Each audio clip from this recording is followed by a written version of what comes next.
வணக்கம் சார். வணக்கம் சார். வணக்கம் வணக்கம் சொல்லுங்கள் சார், இன்னைக்கு முதலீட்டாளர்கள் நிறைய குழப்பத்திலையும் லீடர்கள் பயத்திலையும் இருக்கிறாங்க. இதுக்கு காரணம் 2 ஆடியோ சார்.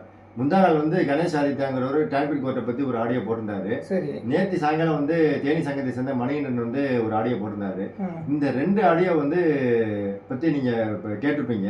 ம். அதை பற்றி கொஞ்சம் விளக்கங்கள் கொடுங்க சார். இது 2 ஆடியோவிலையும் முதலீட்டாளர்களுக்கு நன்மை பயக்கிற விஷயங்கள் என்ன சார் இருக்கு? அதாவது நீங்கள் கேட்குறது எப்படி இருக்குனாக்கா பட்டிமன்றம் மாதிரி இருக்குது. பட்டிமன்றத்தில் ஒரு சின்ன தலைப்பு சொல்லுவாங்க வச்சுங்களேன். குடும்பத்தின் குதூகலத்திற்கு ம். பெரிதும் உதவியாக இருப்பது மகனா மருமகனா, கடைசியில் தீர்ப்புக்கு வரணும். ம். இப்போ அதேமாதிரி 2 ஆடியோ முதலீட்டாளர்களுக்கு குழப்பத்தையும் லீடர்ஸுக்கு பயத்தை உருவாக்கியிருக்கு அப்படின்னு சொல்லி 2 ஆடியோ நானும் கேட்டேன். அது ஒரு சின்ன திருத்தம். நீங்கள் பேரை சொல்லிட்டீங்க, ஆனால் அந்த 2 ஆடியோலையுமே 2 பேருமே பேரை சொல்லலை. ஆமாம், பேரை சொல்லலை. நான் நல்லா முழுசாக கேட்டேன். இதில் என்னென்னா, இப்போ நீங்கள் தீர்ப்பு நடுவர் தீர்ப்பு மாதிரி என்கிட்ட விட்டுட்டீங்க. இதை இப்போ மக்களுக்கு நான் தெளிவுபடுத்துகிறோம். இது என்னென்னா மக்களே, சகோதர சகோதரிகளே, நீங்கள் நல்லா புரிஞ்சுக்கிங்க. வாட் இஸ் கோயிங் ஆன் எல்லாரும் தெரிந்து கொள்ள வேண்டியது, பட வேண்டியது. நான் சொன்னது எல்லாம் தீர்க்க தரிசனமாக ஒன்று ஒன்றா நிறைவேற்றி வருது. இப்போ நேற்று ஒருவர் மாலை வணக்கம் சொல்லி நீங்கள் ஒட்டுதை விட்டுட்டீங்க. நேற்று பேசினவர் பேச்சு மட்டும் பேசல, ஆடியோ மட்டும் போடல. ஒரு லீடர்ஸ் லிஸ்ட்டை போட்டு அந்த லிஸ்ட்டை வச்சு என்ன சொல்லியிருக்காருன்னா 99.9% இவங்க பேர்லலாம் எஃப்ஐஆர் பதியப்படும் என்று இஓடபிள்யூ சொன்னதாகவும், அந்த லிஸ்ட்டை இஓடபிள்யூ வெப்சைட்லேருந்து எடுத்தேன் அப்படின்னு சொல்லி சொல்கிறாரு. அப்படி சொல்லியிருக்காரு. இந்த ஆடியோ அவர் பேசினதா அவர் மறுக்க முடியாது. அது என்ன இஓடபிள்யூலாம் போயிருக்கோம். இதில் என்னென்னா, இஓடபிள்யூ கண்டிப்பாக இந்த வேலையை செய்கிறதுக்கு வாய்ப்பில்லை ராஜா, வாய்ப்பில்லை. ஏன்னா இஓடபிள்யூ எந்த அக்யூஸ்ட் லிஸ்ட்டையும் வெப்சைட்டில் வெளியிட மாட்டாங்க முதல்ல. அது எனக்கு தெரியும். நான் இதில் அனுபவம் இல்லாலும் எனக்கு தெரியும். எந்த அக்யூஸ்ட் லிஸ்ட்டையும், அது இவ்வளோ பெரிய 810 பேர் கொண்ட லிஸ்ட்டை இஓடபிள்யூ வெப்சைட்டில் வெளியிட மாட்டாங்க. நம்பர் 1 இஓடபிள்யூ வெளியிடலாங்கிறதுக்கு அத்தாச்சி நம்பர் 1. 2வது ஏஜென்ட் கோடுலாம் அவங்களுக்கு தெரியாது, இஓடபிள்யூக்கு தெரியாது. ஏஜென்ட் கோடோடு வந்திருக்குது. இது நிச்சயமாக இஓடபிள்யூ வேலையாக இருக்க வாய்ப்பு இல்லை. ஏன்னா நம்ம போர் கொடுக்கும்போது நீங்கள் யார் மூலமாக கம்பெனியில் சேர்ந்தீங்கன்னா அந்த முகவர் பேரை தான் கேட்குறாங்க. முகவர் பேரையும் டைரக்டர் பேரையும் கேட்குறாங்களே தவிர ஏஜென்ட் கோடுலாம் அவங்க ஒன்றும் கேட்கல. எனக்கு தெரிஞ்சு அது இல்லை. ஸோ இது இஓடபிள்யூ செஞ்ச வேலை இல்லை அப்படின்றது நம்மளுடைய அபிப்பிராயம்.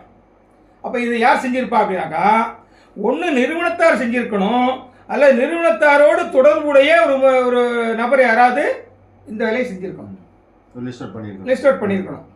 இதை நான் என்ன பண்ணேன், இதில் சர்ச் பண்ணி பார்க்கும் பொழுது இதில் வருந்தத்தக்க விஷயம் என்னென்னா, கிட்டத்தட்ட 75லேருந்து 80 வயசான முதியவர்கள் பேர் அதில் இருக்குது.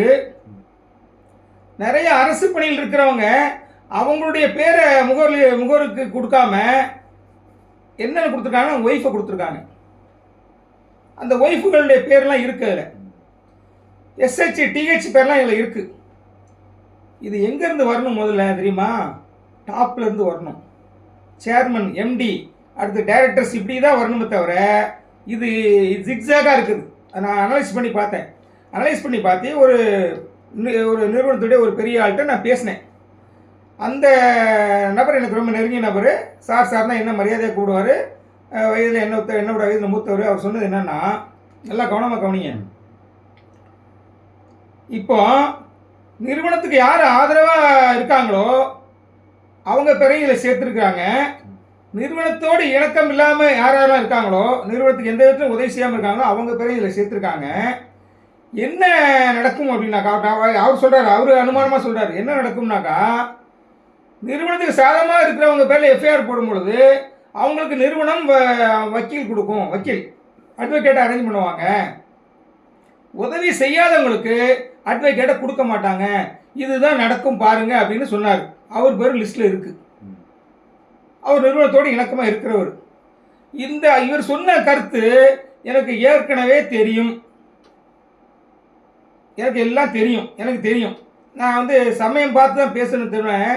முந்திரி கொட்டை மாதிரி முந்தி பேச மாட்டேன். இது இஓடபிள்யூக்கு இதுக்கு சம்மந்தமே இருக்காது. இது ஏதோ உள்குத்து வேலை இருக்குது. பரவாயில்ல, இருக்கட்டும். இப்போ இந்த நிறுவனத்தில் முகவர்கள் யார் தெரியுமா? யாருக்கெல்லாம் அவங்க பணம் வாங்கியிருக்காங்க தெரியுமா?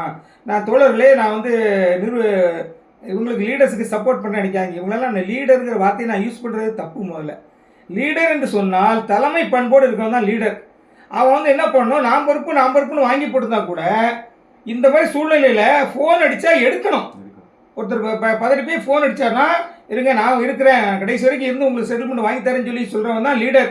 இவனோட மாதிரி ஃபோன் எடுக்காமல் ஓடி ஒழிகிறவன் நான் லீடர்னு சொல்கிறே அந்த வார்த்தைக்கே அர்த்தம் இல்லாமல் போயிடுது. ஒன்று, இப்போ யார்கிட்ட வாங்கி போட்டாங்க கொஞ்சம் சிந்திச்சு பாருங்க தோழர்களே, சிந்திச்சு பாருங்கள்.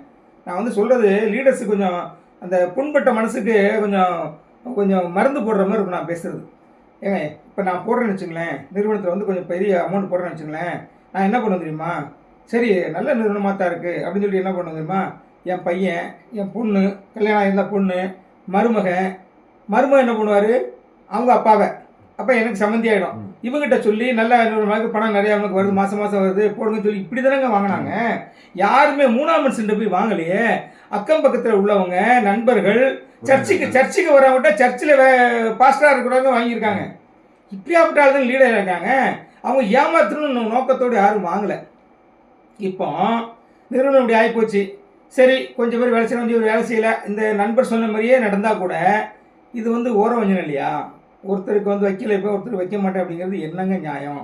இப்போ நீங்கள் வைக்க மாட்டேன்னு ஒருவேளை இவங்க அந்த மாதிரி முடிவெடுத்து இந்த செயல்களை இறங்கியிருந்தாங்கன்னா, இவங்களே இந்த லிஸ்ட்டை ப்ரிப்பேர் பண்ணி வெளியில் விட்டுருந்தாங்கன்னா, மற்றவங்க எல்லாம் ஒன்றா சேர்ந்து ஒரு பெரிய வக்கீலை வச்சு அப்ரூவராக மாறிட்டானா என்னங்க நடக்கும்? நான் சொன்னதான் நடக்கும். நான் என்ன சொன்னேன் ஆரம்பத்தில்? அட்டாச் பண்ணுறது என்னுடைய வேலை இல்லை, நான் ஒரு நாளும் செய்ய மாட்டேன். இஓடபிள்யூக்கு நான் வந்து காவல் நண்பனா? ஃப்ரெண்ட்ஸ் ஆஃப் போலீஸ் கிடையாது. எனக்கு யாரும் நேர்ந்து விடலை, இஓடபிள்யூ யாரையுமே நேர்ந்து விடலை, இந்த மாதிரி அட்டாச் பண்ணி கொடுங்கன்னு. இது அதிக பிரசங்கித்தனம்னு நான் சொல்லிட்டே இருந்தேன். எல்லாருமே என்னை வந்து பழிச்சாங்க. குறிப்பாக ஒரு சங்கத்தார இந்த ஆடியோ போட்டிருக்காருல, லிஸ்டோடு போட்டிருக்காருல, அவரை தூக்கி இன்னைக்கு கூட ஒருத்தர் ஃபோனில் பேசுகிறார். அவங்க தெரியல, அவங்க என்ன நடக்குன்னே தெரியல. இந்த லிஸ்ட்டு யார் வெளியிட்டாங்கிறதுங்கிறது நிச்சயமாக எனக்கு நன்றாகவே தெரியும். நான் சொல்ல ஒன்று நிறுவனத்தார் கொடுக்கணும், நிறுவனத்துக்கு ஆதரவாக செயல்படுகிற ஒரு ஆள் ஒரு யாரோ ஒருத்தர் கொடுத்துருக்கணும், நண்பர் கொடுத்துருக்கணும், ஒரு ஆஃபீஸில் வேலை செய்கிற ஆளாக இருந்துக்கலாம். ஏன்னா அவங்களுக்கு தான் அந்த ஆஃபீஸ் கோடு நம்பர்லாம் தெரியும். ஆஃபீஸில் வேலை செய்யவங்களுக்கு இந்த கோட் நம்பர்லாம் என்னென்னு தெரியும் அவங்களுக்கு. அதனால் இப்படி தான் நடந்திருக்கணுமே தவிர மற்றபடி இது வந்து இஓடபிள்யூ கொடுக்கறதுக்கு வாய்ப்பு இல்லை ராஜா, வாய்ப்பு இல்லை. ஏன்னா எந்த காலத்துலையும் அவங்க வெப்சைட்டில் அப்லோட் பண்ணவே மாட்டாங்க. நானும் வெப்சைட்டில் போய் செக் பண்ணிவிட்டேன். காலையில் இந்த ஆடியோ கேட்ட உடனே வெப்சைட்டில் போய் செக் பண்ணிவிட்டு வெப்சைட்டில் இந்த லிஸ்ட்டு வரல. பக்காவாக ஏஜென்ட் கோடோடு கொடுத்துருக்காங்க. இது வந்து முதலீட்டாளருக்கு பயன் தரும் அப்படின்னு அவர் சொல்கிறாரு. மகிழ்ச்சியான செய்திங்கிறாரு. இது மகிழ்ச்சியான செய்தியா அப்படின்னாக்கா கொஸ்டின் மார்க் போட்டு வச்சுக்கோங்க. நீங்கள் உங்கள் முடிவுக்கே விடுறேன் கடைசியில். இப்போ இந்த வழக்கில் எப்போவுமே இந்த மாதிரி பணம் கொடுத்து ஏமாத்தினவங்கள இந்த லாயர்ஸில் நிறைய யூடியூப் போட்டிருப்பாங்க பாருங்கள். இந்த மாதிரி ஏமாற்றப்பட்டவர்கள் ரெண்டு விதமாக வழக்கு போடலாம். ஒன்று கிரிமினல் வழக்கு போடலாம், ஒன்று சிவில் வழக்கு போடலாம். கிரிமினல் வழக்கு போட்டால் அவர்கள் எல்லாம் தண்டிக்கப்படுவார்கள், நமக்கு பணம் கிடைக்காது. நீங்கள் வேணால் எந்த லாயர்லாம் போய் கேட்டுங்க. சிவில் வழக்கு போட்டால் நமக்கு வந்து என்ன பண்ணணும், நம்மளுடைய முதலீடுகள் திரும்ப கிடைப்பதற்கு சொத்துக்களாவோ அல்லது பணமாக கிடைப்ப வாய்ப்பு இருக்குது அப்படிங்கிறது எல்லாருக்குமே தெரியும். நீங்கள் தெரியல, நீங்கள் லாயர்ஸை போய் கேட்டுங்க. நம்ம வழக்கை பொறுத்தவரை ஒரு விசித்திரமான வழக்கு. இது 420 போட்டிருக்காங்க, மணி லாண்டரியும் போட்டிருக்காங்க. என்ன அப்போ இது கிரிமினல் ஆக்ட்லேயும் வரும். சொத்துக்களாக விற்று பணமாக நிலமாக பிரித்து கொடுக்கலாங்கன்னு வரும்பொழுது 5 ஆக்டும் இதில் கலந்துருக்கும் போது இது இரண்டும் கலந்த கலவை தான். இது நீதிபதினாலும் இப்படி கேட்டுங்க, நான் இப்படி பேசுகிறாரு இது உண்மையானு கூட நீங்கள் ஜட்ஜிட்ட அல்லது அட்வொகேட்டை லீடிங் அட்வொகேட் யாருக்கெல்லாம் கேட்டுங்க. இதுதான் இப்போ வந்து ஆசான் டேட்டு போயிட்டுருக்குது. இதுதான் இது இவரோட ஆடியோ விட்டுருங்க. அடுத்து இன்னொரு நபர் பேர் சொல்லாமல் பேசியிருக்காரு. உண்மையிலே அந்த ஆடியோ கேட்டு உண்மையிலே நான் வந்து அந்த தம்பியை நான் மனசுக்குள்ளே வாழ்த்தினேன். அவருக்கும் வாழ்த்து செய்தி அனுப்புனேன். ஆனால் அவர் வந்து பார்க்கல. அது அவர் என்ன பிளாக் பண்ணியிருப்பார் நினைக்கிறேன். நீங்கள் சொன்ன நபர்கள், நீங்கள் பேர் சொன்னீங்களா? 2 பேர் சொல்ல, ஆனால் நீங்கள் பேர் சொல்லிட்டீங்க. ஆனால் அவங்க 2 பேருமே என்னை வந்து கடுமையாக திட்டினவங்க தான். செருப்பால் அடிப்பேன், வாடா போடா, ஐயா வாயா போயா, அவன் இவன் வயசுக்கு மரியாதை கொடுங்க பேசினவங்க தான். ஆனால் என்னை பொறுத்த வரைக்கும் நடுநிலையாளர், யதார்த்தவாதி. இந்த தம்பி நேற்று முந்தின நாள் டான்பிட் கோர்ட்டில் வந்து நடந்ததை பற்றி பேசினார் இல்லையா, அதுதான் உண்மையிலேயே முதலீட்டாளருக்கு நன்மை பயக்கும் சந்தோஷமான மகிழ்ச்சிகரமான செய்தி. எப்படி சொல்கிறேன் கேளுங்க. அவர் பேசிகிட்டே வரும்போது எனக்கு உள்ளுக்குள்ள கொஞ்சம் உதறல் இருந்தது. அவர் முதல்ல பேசிட்டே வரும்போது என்னென்ன நடந்தது, காலை 4 மணிக்கு எடுக்க வேண்டிய காலையில் எடுக்க வேண்டிய கேஸ் 4 மணிக்கு தான் எடுத்தாங்க. 4 மணிலேருந்து 6 மணி வரை கேஸ் போச்சு. கேள்வி கணைகளாக தொடுத்துட்டாரு. இவங்களாம் ஆடி போயிட்டாங்க அக்யூஸ்டுகள் அப்படிலாம் சொன்னார். எனக்கு அது கடைசி வரைக்கும் கேட்குற வரைக்கும் இவரை பாராட்டணும்னு எனக்கு தோணலை. கடைசியில் ஒன்று சொன்னார், அதுதான் எனக்கு என்னோட பாலிசியை தான். கடைசியில் என்ன சொன்னார்னா, அவர் வந்து நீதிபதி கேட்டிருக்காரு அங்கே எப்படி வழக்கு போயிட்டுருக்கு ஹைகோர்ட்டில் அப்படின்னு கேட்டிருக்காரு. அப்போ வந்து லாயர் அக்யூஸ் தரப்பு லாயர்னு தான் நினைக்கிறேன் சொல்லியிருக்காங்க. என்ன சொல்லியிருக்காங்கன்னா, அங்கே சொத்துக்கள்லாம் வித்துக்கிட்டு இருக்காங்க, ஏலம் போயிட்டுருக்குங்கிற மாதிரி அவங்க சொல்லியிருக்காங்க. அது அப்போ சொல்லியிருக்காரு அவர். அதையும் இந்த தம்பி சொல்கிறாப்புல, அது போகிற மாதிரி போயிட்டு இருக்கட்டும், இதையும் நம்ம வந்து செய்வோம். எல்லாரு பேர்லையும் 125 பேரில் வந்து எஃப்ஐஆர் போட்டாங்க. ஆல்ரெடி எஃப்ஐஆர் போட்டாங்க. இங்கே வந்து புதுசாக ஆளுங்க பேரை லிஸ்ட்டை வெளியிட்டு இவங்க பேரில் 99.9% எஃப்ஐஆர் ஆகும் அப்படின்னு ஒரு நபர் சொல்கிறாரு ஆடியோவில். அங்கே அந்த தம்பி என்ன சொன்னார்னா, ஏற்கனவே எஃப்ஐஆர் போடப்பட்டவங்கள நீங்கள் அவங்க மேலே சார்ஜ் ஷீட் போடுங்க. சார்ஜ் ஷீட் போட்டால் தான் டேன்பீட் கோர்ட்டில் ஒரு ட்ரையலுக்கு வரும். இந்த நிகழ்வு சீக்கிரமாக நடக்க போகுதுங்கும் போது எனக்கு ரொம்ப சந்தோஷமாக இருந்தது. உண்மையில சொல்கிறேன், அந்த தம்பி நான் வந்து மனசார நான் வாழ்த்து தான் செஞ்சேன். என்ன அவர் 1000 திட்டி இருக்கட்டும், செருப்பாடி போய் என்னன்னு சொல்லிக்கிட்டோம், முதலீட்டாளர் நன்மை பயக்குது. என்ன நீதிபதி சொல்லிட்டாரு, அந்த கேஸ் அங்கே நடந்துகிட்டு இருக்கணும் அங்கே ஹைகோர்ட்டில், நம்ம இதை வந்து கொண்டு போவோம், சார்ஜ் ஷீட் போடுங்கன்னு சொல்லியிருக்காரு. அது மட்டும் இல்லாமல் அவர் சொல்லியிருக்காரு, ஆதார் கார்டை வாங்குங்க, எல்லாருக்கும் ஆதார் கார்டை வாங்கி எல்லா சொத்துக்களையும் அட்டாச் பண்ணுங்கன்னு இருக்காரு. கார் முதற்கொண்டு ஆல் ஓவர் இந்தியா. இப்போ ஒருத்தர் காரை வாங்கி டெல்லியில் வித்திருந்தாருன்னா கூட அந்த ஆதார் கார்டை வச்சு டெல்லியில் ஓடிட்டு இருந்தால் கூட அந்த வண்டி எடுத்துருவாங்க. இதை தாங்க நான் சொன்னேன், அட்டாச் பண்ணுறது ஏன் வேலை இல்லை. சமயம் வரும் பொழுது கரெக்டாக வந்து இப்போ இஓடபிள்யூ அவங்களும் மனுஷன் தானேங்க, அவங்களுக்கு தன்மானம் இருக்கும்ல. நாம் போய் அவங்கள போய் அட்டாச் பண்ண மாட்டேங்கிறோம். அவங்களுக்கு இருக்கிற பணிச்சுமையில் அவங்களுக்கு கோவம் வரும். ஆனால் அதே இதை நீதிபதி சொன்னால் கண்டிப்பாக செஞ்சு தருவாங்க, செஞ்சு ஆகணும். ஏன்னா அவங்களுக்கு மேலே உள்ள ஒரு ஆளுமை, அது ஆளுமை. நம்ம வந்து இவங்களுக்கு ஆளுமை கிடையாது, யூடபிள்யூக்கு நம்ம ஆளுமை கிடையாது. ஆனால் யூடபிள்யூக்கு மேலே நீதிமன்றங்கிறது மிகப்பெரிய ஆளுமைங்கும் போது அவங்க சொன்னால் கேட்பாங்க. இப்போ இந்த நிலைமை வரும்னு சொல்லிட்டு தான் எனக்கு நன்றாக தெரியும். எனக்கு உள் உணர்வில் எனக்கு நல்லா நான் ஃபீல் பண்ணேன். அதனால தான் நான் அட்டாச் பண்ணுற வேலை என் வேலை இல்லை. அது அதிக பிரசங்கித்தனா நான் மக்களை ஏமாற்ற மாட்டேன்னு சொல்லிட்டே இருந்த தோழர்களே நல்லா புரிஞ்சுங்க. இப்போ அந்த நிலைமை வந்துருச்சா? இப்போ எல்லா 125 பேர் ஆதார் கார்டை எடுத்தாக்கா அவங்க சொத்து காரு எல்லாமே எடுத்துடலாமா? எல்லாத்தையும் இது முதலீட்டாளருக்கு பயன் தருமா, அல்லது கீழே இருந்து இவர் மேலேருந்து வராரு டைரக்ட் லெவலில் தான் அவங்க போட்டிருக்காங்க. 125 பேர் எல்லாம் டைரக்ட் தான் எஃப்ஐஆர் போட்டிருக்காங்க. ஆனால் இப்போ இந்த லிஸ்ட்டு இவர் வெளியிட்டிருக்காருல்ல, இந்த புண்ணியமாக வெளியே விட்டு பேசுகிறாருல்ல, ஈவோடபிள் வாங்கி வெளியிட்டேன்னு சொல்லி ஒரு இதை சொல்லிட்டு இருக்காரு இல்லையா, ஒரு மாய பிம்பத்தை உருவாக்குறாரு இல்லையா. இது யாருக்கு, இது யாரை சாடுறாங்க இவங்க? எஸ்ஹெச், டிஹெச், சிஹெச், ஏஹெச் கீழே இருந்து போகிறாங்க. இது என்ன நியாயம்? இதுக்கு நம்ம வந்து சங்கம் ஒரு நாள் வந்து சம்மதம் தெரிவிக்காது. ஒன்று. ரெண்டாவது, மக்களை நீங்கள் ஒன்று நல்லா புரிஞ்சுக்கிங்க. இப்போ நம்ம 2 வழக்கறிஞர் 2 நீதிபதியும் சூப்பரான நீதிபதிங்க. இது நமக்கு கிடைச்ச காட்ஸ் கிஃப்ட்டுன்னு நான் சொல்லுவேன். இந்த ஜென்மத்தில் நம்ம பேரண்ட்ஸ் ஏதோ புண்ணியம் பண்ணியிருக்காங்கன்னு நினைக்கிறேன். நமக்கு கிடைச்ச கிஃப்ட்டு. ட்ரையல் கோர்ட்டில் அவர் எத்தனை வருஷம் இருப்பார்னு தெரியல. ஏன்னா இதுக்கு வந்து ஒரு மேடம் இருந்தாங்க, அவங்க கிட்டத்தட்ட 3 வருஷம் இருந்தாங்க நினைக்கிறேன். ஒருத்தர் என்கிட்ட கேட்டார், ஒரு லீடரே என்கிட்ட கேட்டார், பயந்து போய், இவர் எத்தனை வருஷம் இருப்பார் சார் அப்படின்னு. ஏன்னா அந்தளவுக்கு எல்லாருக்கும் பீதி உண்டாக்கிடுச்சு. பாவங்க அவங்களாம். ஏங்க அவனும் மனுஷன் தானேங்க. லீடருங்கிற தனியாக முளைச்சி விட்டானா, அவன் முதல்ல போடுறான், அதுக்கப்புறம் அவன் வந்து மக்களை இன்ட்ரடியூஸ் பண்ணான். சொந்தக்காரன், அக்கம் பக்கத்து வீட்டுக்காரன், ஃப்ரெண்ட்ஸ், இவங்க இப்போ ஆர்மியில் வேலை செஞ்சவங்களாம் பார்த்தீங்கன்னா கூட வேலை செஞ்சவங்க, காஷ்மீரில் கூட வேலை செஞ்சவங்கலாம் வாங்கி போட்டிருக்காங்க. அவங்க என்ன தப்பு பண்ணாங்க சிந்திச்சு பாருங்கள். அதனால் எஸ்ஹெச், டிஹெச்லாம் விட்டுறணும். RH அண்ட் எவோ எடு, டைரக்ட் லெவலில் எடு. இப்போ டேன்பீட்டில் கொண்டு நல்லது. டைரக்டருக்கு மேலே உள்ள இதை வந்து எஃப்ஐஆர் வந்து சார்ஜ் ஷீட்டாக கன்வெர்ட் பண்ணுன்னு சொல்லியிருக்காங்க. விசாரணையை தொடர்ந்துக்கு அவரே சொல்லியிருக்காரு. அதை பற்றி அந்த தம்பி பேசுகிறாரு, நேற்று முந்தா நாள் பேசின தம்பி. ஆனால் நேற்று பேசின தம்பி லீடர்களை மிரட்டுற மாதிரி இவர் பேசியிருக்கிறார். இந்த சமயத்தில் நான் முடிக்க போகிறேன். லீடர்ஸுக்கு ஒரு எச்சரிக்கை பதிவுது. எச்சரிக்கையாக கடைசியில் ஒரு எச்சரிக்கை இடுறேன். என்னென்னா, இதை வச்சுக்கிட்டு சிலர் பணம் சம்பாதிக்க நினைப்பாங்க. எப்படி நான் சொல்லட்டுமா? நல்லா கவனமாக கவனிங்க.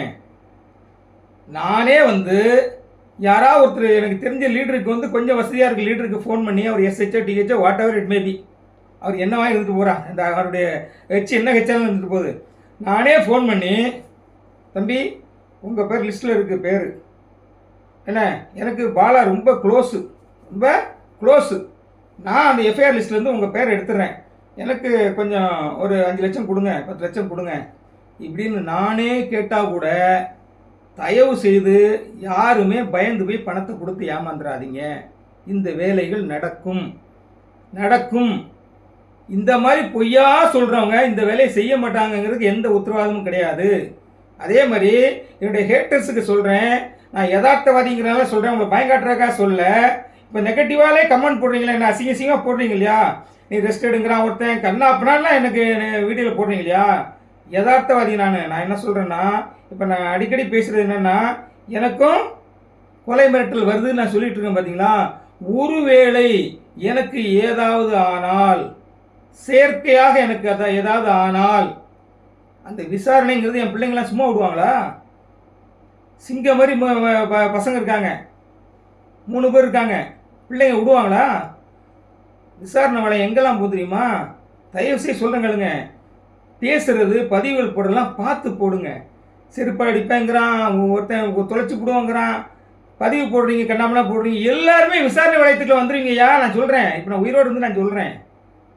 அதனால் பார்த்து பதிவு போடுங்க, யோசனை பண்ணி போடுங்க. எவன் நல்லவன் கெட்டவன் தெரியாமல் நீங்கள் வந்து பதிவு போட்டுட்ருக்கிறீங்க, எல்லாத்தையும் நம்பிட்டு இருக்கீங்க. இப்போ நான் டிஃப்ரென்ஷியேட் பண்ணி காமிச்சேன்னா 2 பேருமே என்னை திட்டினவங்க தான். ஆனால் ஒருத்தர் போட்டு நான் அவரை பாராட்டுறேன், மனசார பாராட்டுறேன். இதுதான் சுந்தர் தியாகராஜன். நான் யாரையும் விரோதியாக பார்க்கல. இந்த தம்பியும் மனம் மாறி நல்லபடியாக போட்டால், முதலீட்டாளர்கள் ஏமாற்றாமல் இருந்தால் அனைவரையுமே நான் பாராட்டுவேங்க. எல்லாரும் ஒன்று சேர்ந்து மக்களுக்கு நல்ல செய்யணும் தான் சொல்கிறேன், தவிர யாரையும் நம்ம வந்து திட்டணும், யாரையும் வந்து அண்டர் எஸ்டிமேட் பண்ணலாம் அங்கே கிடையாது. எவன் நடிக்கிறான், எது போலி எது உண்மைங்கிறது நீங்கள் தெரிஞ்சுங்க, எது ரியலுங்க தெரிஞ்சுங்க. நன்றி தோழர்களே, நன்றி. மட்டும் இந்த ஒரு வாட்ஸ்அப் பதிவு மட்டும் படிக்க சொன்னீங்கல்ல, நான் முடிச்சிடலான்னு பார்த்தேன், சீக்கிரம் படிங்க. அதாவது எதனால் நம்ம தொடர்ந்து அந்த வீடியோ நான் போட ஆரம்பிச்சேங்கிறதுக்கு ஒரு சின்ன எக்ஸாம்பிள். ஒரு பெரிய ஒரு வயதானவர், கிட்டத்தட்ட 75-80 வயசு இருக்கும், அவர் ஒரு பதிவு போட்டிருக்கிறாரு. அந்த பதிவை நீங்கள் கேளுங்க. அதுக்காக தான் நான் அந்த வீடியோலாம் திருப்பி ஸ்டார்ட் பண்ணிட்டேன். தனியாக நான் முந்தின நாள் போயிட்டேன், இப்போ நான் போடுறேன், படிப்பார் கேளுங்க. அதை ஒரு senior citizen, super senior citizen, நம்ம சங்க உறுப்பினர் தான். அவர் வந்து சுந்தர் சாருக்கு வந்து ஒரு வாட்ஸ்அப் பண்ணியிருக்கிறாரு. ஐயா, என்னை போன்ற நோயோடு வாழ்வின் விளிம்பு நிலையில் இருக்கு. நிதானமாக நிதானம் படிங்க. முதல்ல வந்து நிதானம் படிங்க. ஐயா, என்னை போன்று நோயோடு வாழ்வின் விளிம்பு நிலையில் இருக்கும் முதியோரின் பலருக்கு விடிவெள்ளியாக திகழும் நீங்கள் பல்லாண்டு நீடுடி வாழ வேண்டும் என இறையருளை வேண்டுகிறேன். உங்களை நம்பி பல முதியோர்கள் தங்கள் உயிரினை விடாமல் கையில் பிடித்து வைத்துக்கொண்டு நம்பிக்கையுடன் உள்ளார்கள். சூரியனை பார்த்து ஏதோ ஊளை விடுவதையெல்லாம் பொருட்படுத்த வேண்டாம். சூரியனை பார்த்து ஏதோ ஊளை விடுவதையெல்லாம் பொருட்படுத்த வேண்டாம். இறைவன் மேல் நம்பிக்கை வைத்து செயல்படுங்கள். கம்பெனி நிர்வாகிகளை மட்டும் முழுமையாக நம்பிவிட வேண்டாம். சந்தன பொட்டு வைத்து சாய்பாபாவை காட்டி ஏமாற்றியவர்கள் தொடர்ந்து சோர்வடையாமல் உழைத்திடுங்கள். இறையருள் உங்களுக்கும் உங்கள் குடும்பத்திற்கும் நிச்சயம் உண்டு. நன்றி. பாவிகளில் பிரதான பாவியாக நினைக்கிறேன் நான். பல பேருக்கு விடிவெள்ளிங்கிறாரு, அவர் பல பேருக்கு உயிரை காப்பாற்றிருக்கிறாரு. இதை விட எனக்கு என்னங்க வேணும்? ஒரு 80 வயசுக்காரர், 80 வயசு ஒரு மனுஷன், என்னோட 15 வயசு அதிகமானவர், இப்படி வாயார வாழ்த்தி போட்டிருக்காருன்னா வேற நான் எவனுக்குங்க பயப்படணும்? தொடர்ந்து நான் வீடியோ போடுவேன், இன்னும் பல வீடியோ போடுவேன், பல சப்ஜெக்டுகளை பேச போகிறேன். நன்றி தோழர்களே, நன்றி.